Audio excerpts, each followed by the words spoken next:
j'avais pensé, avant qu'on parle ensemble, de faire, de mon point de vue, un peu une situation de Jacques Doyon. Qui est ce cinéaste? Quelle est sa place?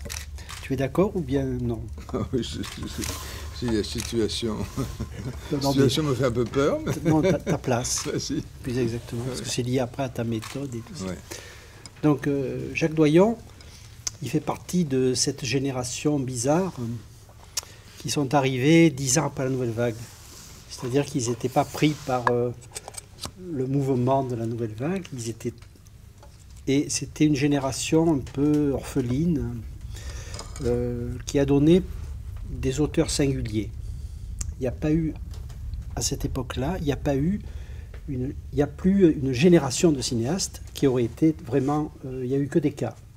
Il y a eu Garel, c'est-à-dire il n'y a pas eu d'école, si vous voulez, comme ça. Pourquoi? Parce que sur la Nouvelle Vague, il tenait toujours le haut du pavé.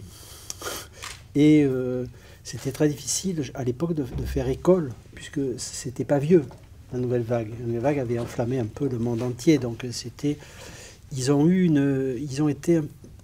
À la fois, ils n'ont pas été des fils. Bref, ils ont été rien. Pas grand-chose. Non, je plaisante.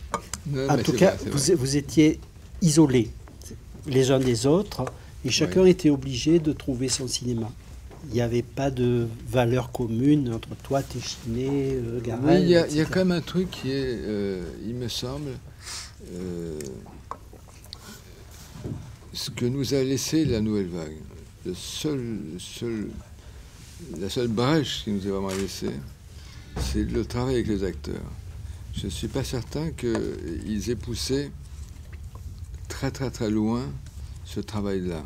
Et il me semble que Piala, Téchiné, moi, là, et on pourrait en citer quelques autres, je pense qu'avec les acteurs, on a poussé le travail un peu plus loin parce que c'était ce qui nous restait. Et sur l'intime, sur l'intimité, sur ce que pouvaient nous donner des acteurs, je pense qu'on a été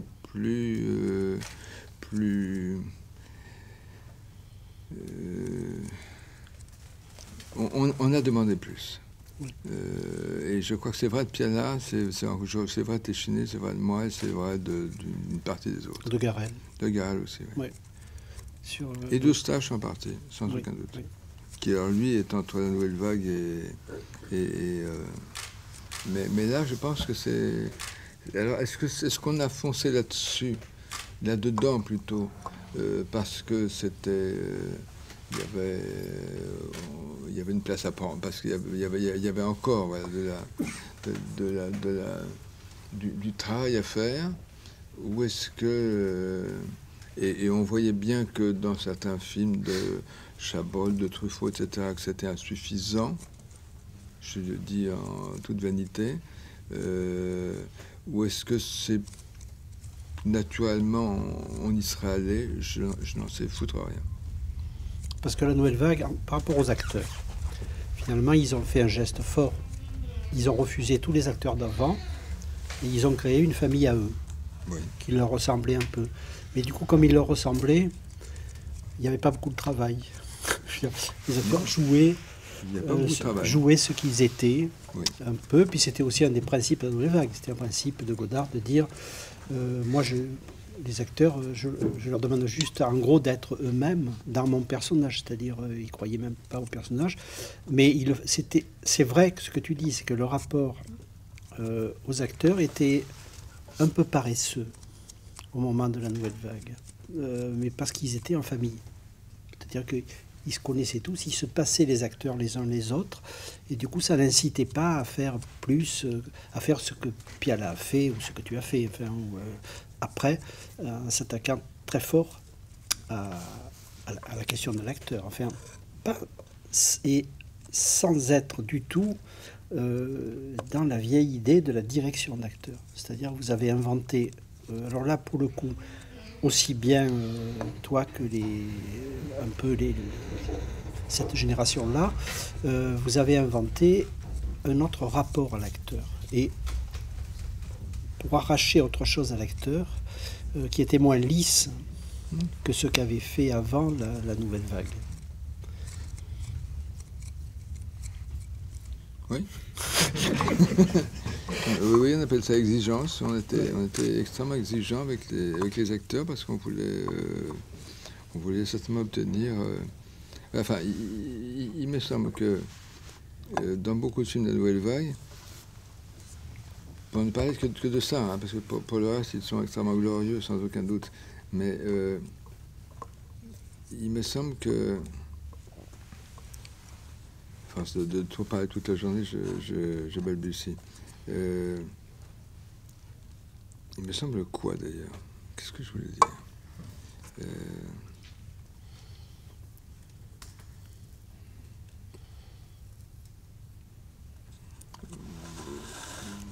Oui, enfin, tu as raison sur le fait qu'il n'y avait pas de famille, qu'on a tourné volontiers avec des acteurs différents d'un film sur l'autre, déjà, qu'on a cherché d'autres acteurs, et que ces acteurs ne faisaient pas partie de notre famille. Ça, c'est une évidence absolue.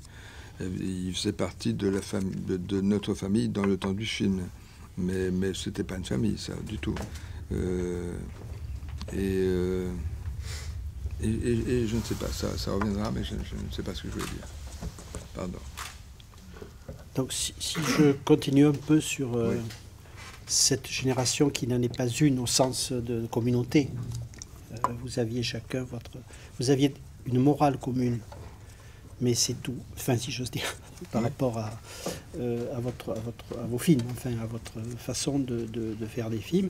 Et ce qui est évidemment passionnant, c'est que chacun a trouvé sa méthode, enfin sa façon de faire des films, son rapport comme ça à la création, et elle ne se ressemble pas trop.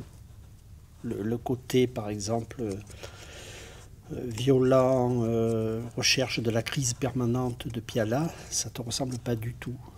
Le côté très très intime de Garel, comme ça te ressemble un peu plus. Mais en tout cas, c'était une autre façon d'envisager le rapport à l'acteur, je pense. Donc chacun a... Et Eustache, lui, sur les acteurs, c'est la folie complète. Il fait des choses qui n'ont rien à voir, même dans le même film. Dans Les Petites Amoureuses, il fait jouer des acteurs qui n'ont aucun rapport, qui n'ont rien à voir entre eux. Et il en fait quand même quelque chose. Côté melting pot d'acteurs. Alors, par rapport à cette histoire de cette génération, ta place est, je trouve, très très particulière. C'est-à-dire que toi, d'abord, tu n'as pas fait... Comment dire?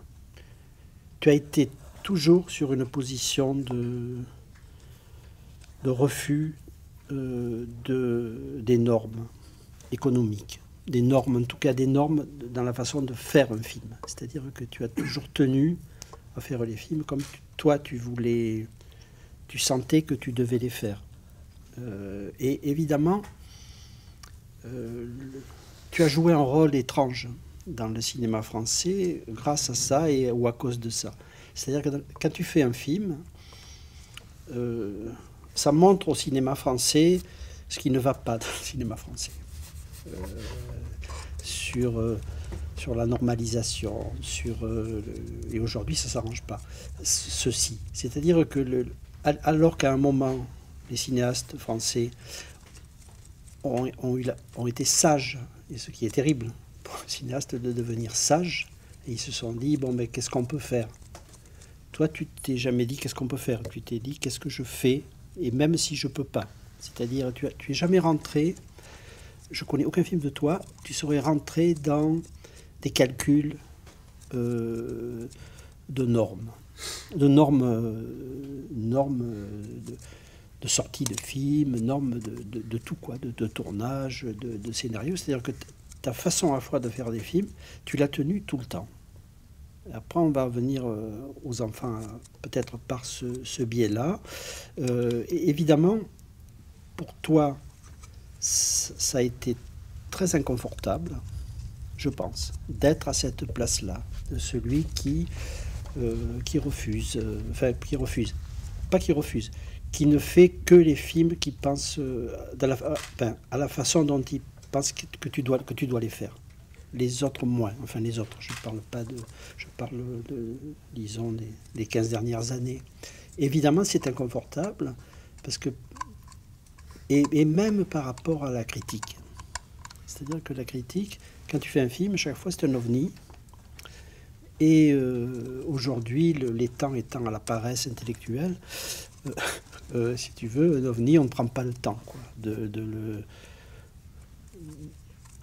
l'analyser sérieusement et de voir ce que c'est, le geste qui est derrière. Et en même temps, heureusement qu'il y a ça. Parce qu'après, bon, Garel, lui, il a trouvé la sainteté. C'est autre chose. Dans quoi qu'il fasse, il est saint. Donc, ta place a toujours été inconfortable. Mais moi, j'aime beaucoup ça. Parce que du coup, chaque fois que je vois un film de toi, je me pose plein de questions, je regarde ce qu'il y a à côté, et je me dis, bon, lui, il tient quelque chose de... C'est difficile de trouver les mots, hein, une sorte de sincérité par rapport à soi-même dans le fait de faire des films.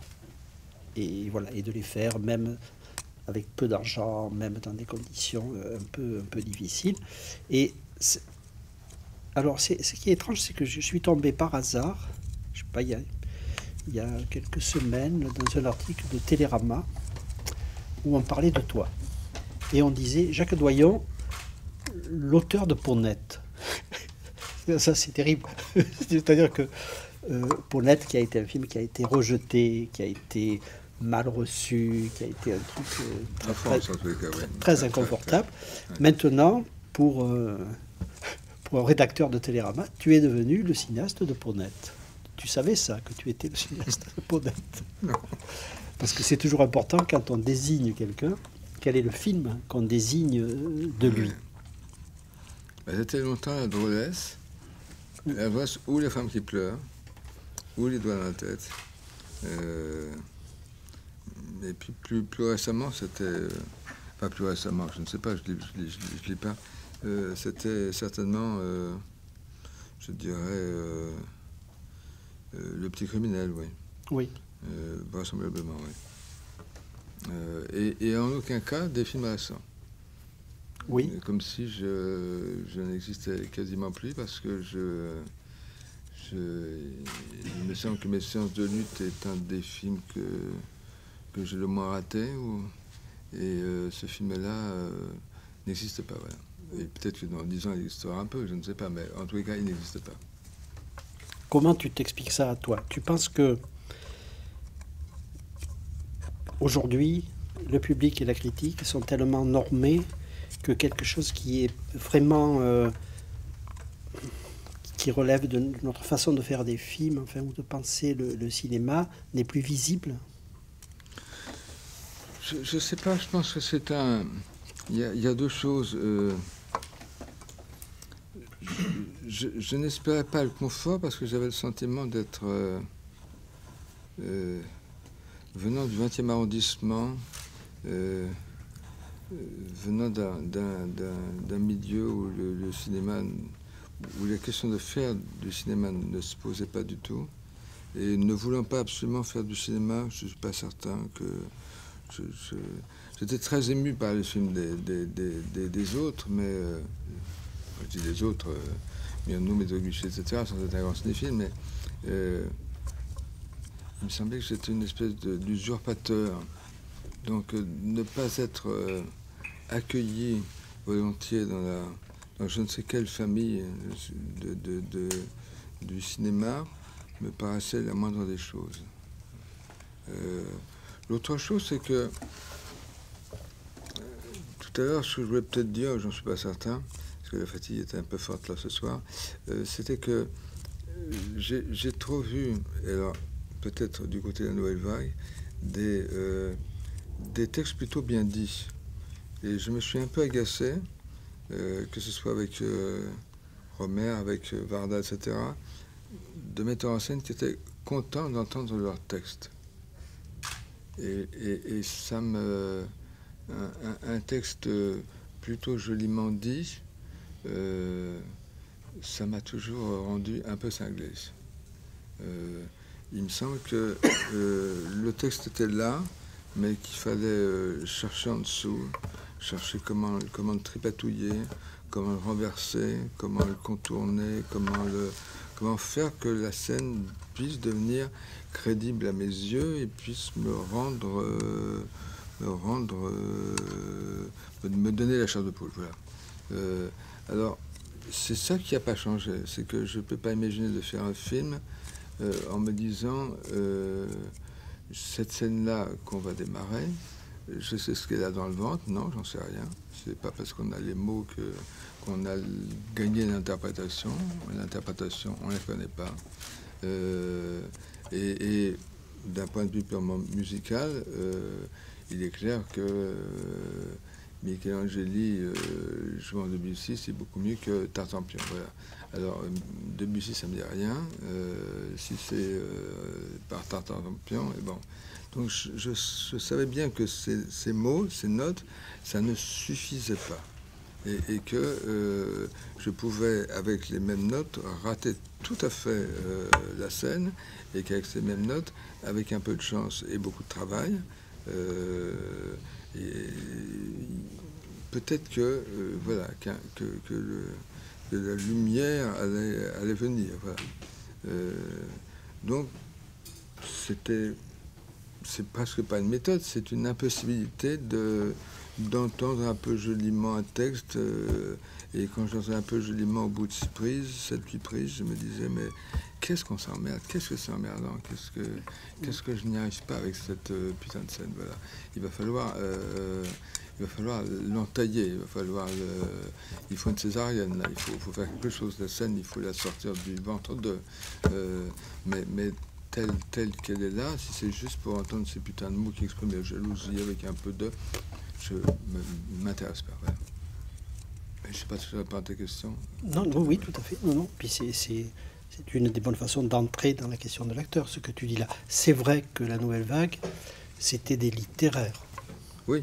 Et qui croyaient à la puissance du mot, de oui, la phrase. Mais peut-être voilà. des littéraires qui avaient tellement lu qu'ils s'étaient impressionnés par effectivement tous ces géants de la littérature, et que d'écrire eux-mêmes des textes, ça leur foutait les jetons. Donc la nouvelle vague, c'est quand même beaucoup des gens qui n'écrivent pas leurs textes, Romer étant la grande exception, mais beaucoup de gens qui n'osent pas écrire leur foutu texte. Moi, en naïf du 20e arrondissement, c'est pas, il n'y a rien qui m'interdit. J'ai lu un peu Chéline, un peu Proust, un peu, mais je me sens pas interdit d'écrire. Voilà. Ça met du temps, mais à partir du moment où je commence à écrire, je m'aperçois que ça m'amuse plutôt, et que je sais aussi que cette chose écrite, il faudra au tournage s'en prendre à tous ces foutus mots, voilà. Parce que si je les laisse faire, ces mots-là, ils ne m'intéressent pas. Mais là, je radote.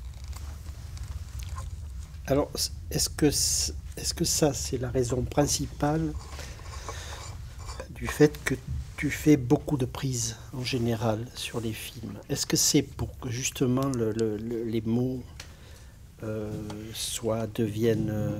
que les acteurs se fatiguent à la répétition, que les acteurs sont obligés, puisque s'il y a 20 prises, de chercher, de les retravailler comme une pâte? Est-ce que c'est ça la raison, ou il y en a d'autres? Oh, les fatigués, c'est secondaire. Je pense que qu'il faut, il faut trouver la scène, il faut la chercher. Pour la chercher, il faut la travailler. C'est quand même extraordinaire. On a, avec les budgets que j'ai, en moyenne, j'ai dû avoir, on va dire, pas plus de 6 semaines pour faire mes films. Bon, 6 semaines pour faire 2 heures de film, c'est travailler à toute vitesse. Donc, on n'a pas le temps de travailler. Donc, moi, je me dis que c'est insensé le peu de travail. Et quand je vois que d'autres travaillent encore moins que moi, je suis abasourdi, parce que je me dis, mais comment c'est possible de se dire que À moins peut-être d'avoir réfléchi tellement longtemps, tellement formidablement à la scène, qu'on se dit, tiens, voilà, je la connais, je la sais, je sais que ça passe par là, et deux prises ou trois prises me suffisent pour me dire, voilà, j'y suis. Moi, je commence la scène en me disant, je ne sais pas où je vais. Ça, c'est une... et c'est même pas une méthode, c'est une espèce de paresse et de volonté de volonté de pas savoir, certainement. Un peu de paresse, un peu de volonté de ne pas savoir pour me dire, voilà, ensemble, on va la chercher et on va savoir ce qu'elle nous donne, parce que parfois ça bouge assez peu, une scène, et parfois ça bouge beaucoup. C'est tout à fait autre chose que ce qu'on avait cru écrire. De l'intérieur de toi, dans la chronologie, parce que si tout à coup cette scène qui semblait effectivement signifier plutôt ça et qui nous amenait autre chose, alors la chronologie est indispensable, parce que sinon on est fait comme un rat, là, on n'y arrive pas. On peut bien avancer, il faut retourner, il faut recommencer, je ne sais pas, et j'ai pas les moyens. Donc la chronologie me paraît indispensable. Et j'ai fait 2-3 films en dehors de la chronologie, je vais peut-être encore en faire un bientôt, et c'est un effroi pour moi, vraiment, de me dire que je ne tourne pas dans la chronologie, parce que ça signifie que je sais à peu près ce que sont les scènes et qu'il n'y a rien à démasquer, que les scènes sont là, ce qui était effrayant, vraiment, pour moi.